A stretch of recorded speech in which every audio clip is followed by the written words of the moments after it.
Thanks for your company here on News Desk. Let's do some other stories now. It was a moment of relief for a lot of people after news of the development and approval of COVID-19 vaccines.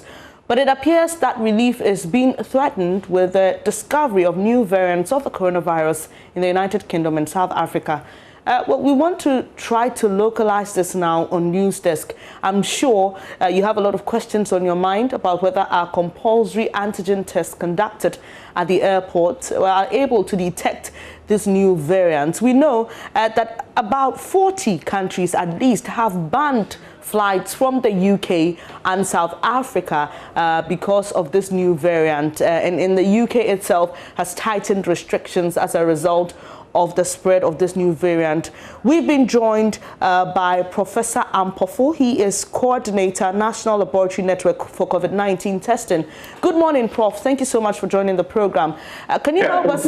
Can you help us understand how this antigen test works with regards to variant of a certain virus?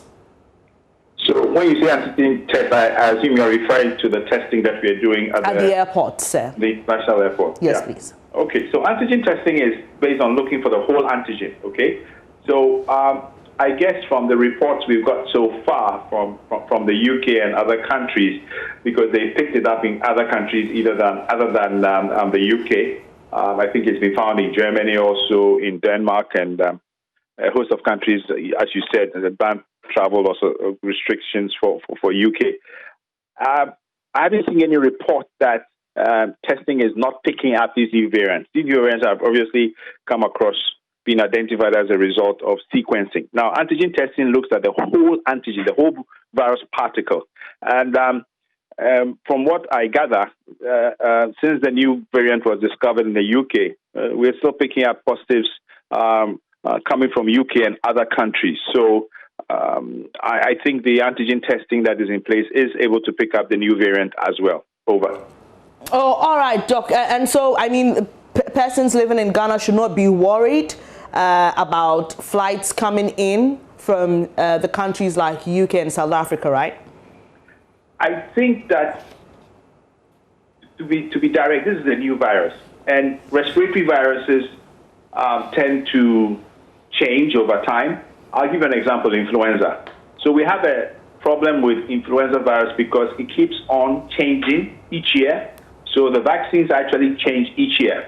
The vaccines are designed against the most recent circulating strain. So there have been a few scientific reports recently indicating that it was not unexpected that the SARS-CoV-2 virus new variants would arise. And actually, the detection in the UK is a reflection of the rapid application or the application of new technology rapidly for the pandemic that we are facing. And same thing in Ghana. I mean, we've been able to sequence over 90 SARS-CoV-2 virus previously up to the end of November. This is in the international database.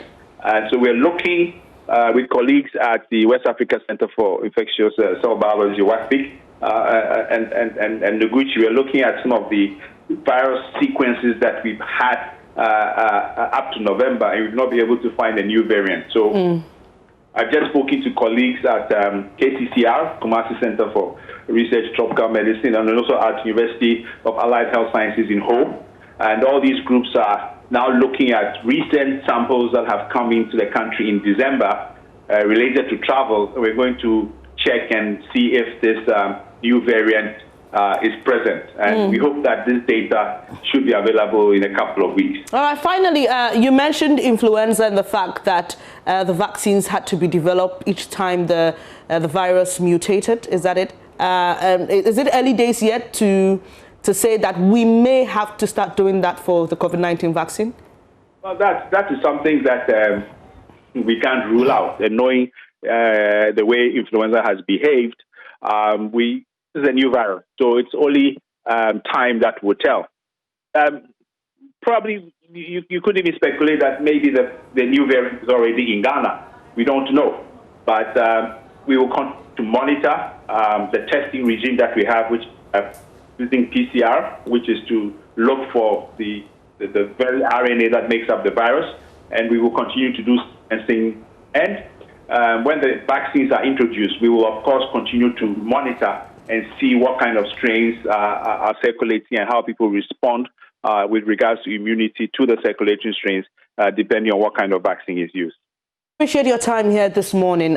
Professor Ampofo is coordinator of the National Laboratory Network for COVID-19 testing, and we've been talking about the new variants that have been discovered in the UK and South Africa.